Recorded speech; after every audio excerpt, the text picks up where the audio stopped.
It's two flutes that are woven into one, and it was played in the period of the Mayan civilization. They're the kind of flutes that have been found in ruins in Mexico, and we know what function they were used for in transitional ceremonies for leaders. We don't know what the music sounded like, and that's very interesting. You know, when you are set off on a path of discovering what the framework should be, it's almost like the political situation. You know, when it breaks down, you've got to actually use creative imagination to get past a point where you can see an abyss and you know you must step into it, but you have no prerequisite. And what do? We use speculative imagination. You know, that's all one can do if there is no framework. And I guess art is supposed to inspire life. I guess so. So if it is, then what is our purpose? Our purpose is supposed to inspire people to use creative imagination, you know, to think about creative solutions to problems. And creativity is a muscle.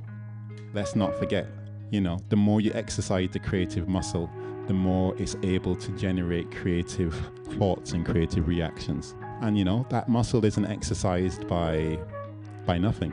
It's exercised by music. It's exercised by harboring spiritual power. And I'll describe what I mean by spiritual power, just in case anyone has the wrong idea of what I mean about spiritual power. What I mean when I say the word spirit is the English definition of the word spirit, which is to do something in great spirits or to do something in a spirited fashion. And what the word spirit means in that context is to do something with a sense of vigor and energy and the opposite of inertia.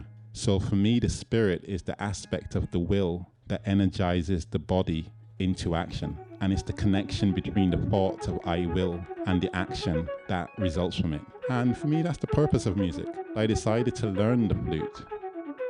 And the reason I decided to is because it invigorated my spirit. It made me get up and think I would like to try to progress on the instrument, and I would like to see why I can't play it. Breaking that impasse through just dedicated practice, you know, just everyday practice, it's meant that I can actually share something of my experiences.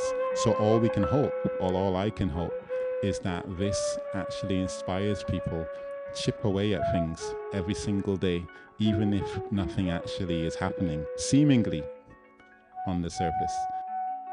And then creative breakthroughs happen in life and in music and in politics and in, you know, the universe.